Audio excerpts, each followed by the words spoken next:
Hello and welcome to a new luck poker video. Today I'm going to review a hand I just played, but you've seen it on my channel in one of the sessions I posted a few days ago, and I think it's going to be interesting. It's a 3-bet pot out of position. Let's watch.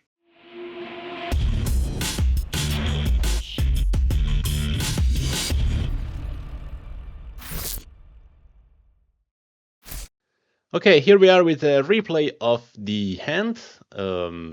I'm gonna use now the replayer from Coin Poker, but if you want to see the hand from the live session I recorded, you can watch it on the original video that you will see linked on the top right of this video thing, so probably above my webcam.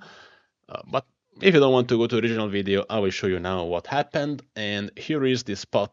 Let me also play. Okay. It's an anti-table. We are 6 max in this time, and we post a small blind. The MP player chose to raise 2x, and we go for the 3-bet with king queen off. Quite standard, to be honest. And villain calls, so we play this 3-bet pot out of position. So usually a pretty interesting hand, sometimes a nightmare. The flop is king 4-5, and we go for the c-bet. We bet about a bit less than half the pot. I would bet range here, but we don't need to bet small necessarily. And he calls, and the turn is a 6 of diamonds, quite a nightmare card. One of the worst of the deck probably. And I think we have to check a lot, and I also check hands like this one, absolutely. And villain choose to go for a half pot bet, a bit less, and I go for the check call. I think check folding here is a bit too neat, so I would say that that's the most standard line, I would say. We can discuss about the check, but also I think I'm quite confident this is the good line. The river is the 10 of diamonds, and we check. Villain bets, shoves actually, and we go for the hero call. Maybe that's the closest part of this hand, which is going to be interesting to see on G2 Wizard as well. Is it too much of a bluff catch? Is it fine? Who knows? And let's see, he had his 7-8, but let's see it on G2 Wizard to see if what we did made at least a theoretical sense. So let's open GT Wizard. Here it is. This is the elite version, so I created the spot, and it's going to pick only one size, potential size for flop and turn, and 2 for the river eventually. So this is the spot, king 5-4, and as you can see, it is indeed a c-bet range. The sizing it picks is 40%, which is pretty similar to what I bet, which of course I like. Keep in mind that in these spots we need to bet range, but it doesn't need to be 1/3. A lot of people in autopilot, they say I bet range, then I bet 1/3 or less. Not necessarily. On king high board especially, you are going to see a lot of 40 or even 50% bets, even if you're betting every single time. So keep in mind that, and nothing else to say on the flop. I would say it was pretty straightforward. We bet villain calls, and I would just show you something curious here. I will not stop a lot on the game that on the play that our opponent did, but it's pretty curious that in this situation you should already fold on the flop. Hands which I think are a snap call for a lot of people. You should start folding jacks, tens, nines, and eights. Folding them is totally fine, and I would say that's a very unintuitive fold. It's an unintuitive fold, and I think a lot of people are not doing this kind of folds. I'm not doing this kind of folds, so just something to be aware. I think a lot of this has to do with the fact that our opponent is MP with a very tight range, so he can fold a lot indeed. Probably most players are going to defend a bit wider pre-flop than they should, and then at this point maybe it becomes a bit of an overfold to fold those stuff. But yeah, keep in mind that we can do and should do a lot of very big folds on this flop, which is quite surprising in my opinion. And ace queen here also becomes a fold. Even if you have a backdoor, it can be a fold more often than not, which is again quite interesting. Anyway, villain called, and the turn was the 6 of diamonds. Again, as I mentioned, it's a terrible turn. and I expect us to check a lot. We usually check a lot when you bet range on the flop on the turn. On a turn like this, I also expect that things are going to be even worse. And as you see, we are checking more than 80% of the times. Somebody could argue that we may also want to check range. I don't think it's a bad idea. If you want to just check range here, I think it's going to work just fine. And you're sure you're going to be balanced, at least. But yeah, King Queen is a snap check.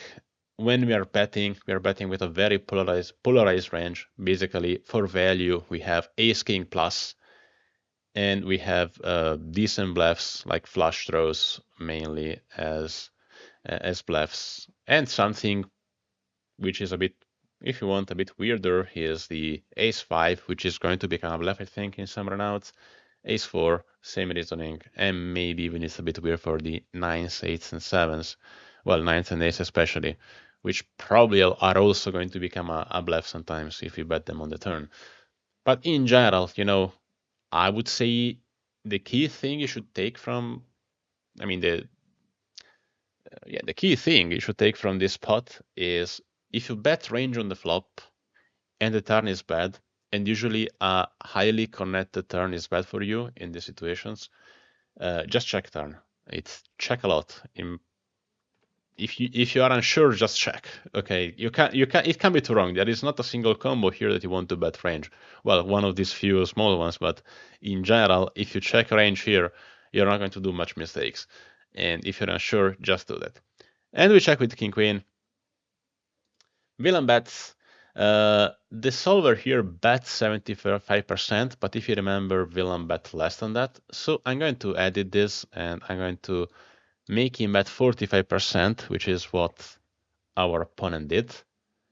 And we can do that thanks to GTO Wizard Elite. So our strategy doesn't change much on the turn. We still check this amount. And villain bet should bet around half the time with his sizing. It's a good time for him, so expect him to bet quite a bit. And he's betting for bottom value. He bets his king queen, king jack actually sometimes, but I will probably check it more often than not. And he has a couple of bluffs, of course.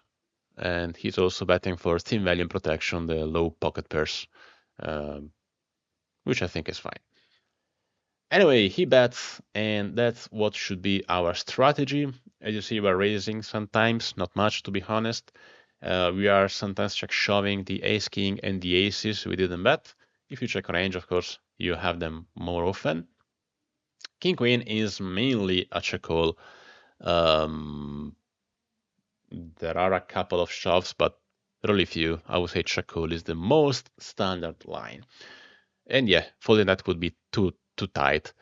We start folding queens and jacks, and queen jack are our bottom ranges. Queen jack is a diamond we call, obviously the other we fold clearly. Yeah, I would say our bottom range is queens and jacks. Everything weaker than that can be a fold, of course, apart from the draws. And so we get to the river, which was a 10 of diamonds. And was it a good river, a bad river? I would say it was so-so. Some things got there, some don't. And I think if my opponent is bluffing, he will use this card to bluff sometimes. So it's quite interesting what we're going to do with our hand, especially when we have a diamond. So basically, we are not leading out 1%, which is basically nothing. So we will not dunk with this river in practice. And villain shoves, it should do it quite some time. I would say the weaker value he shoves is ace king with the ace of diamonds, which I think is a very nice theme value shove, blocking the nut flush.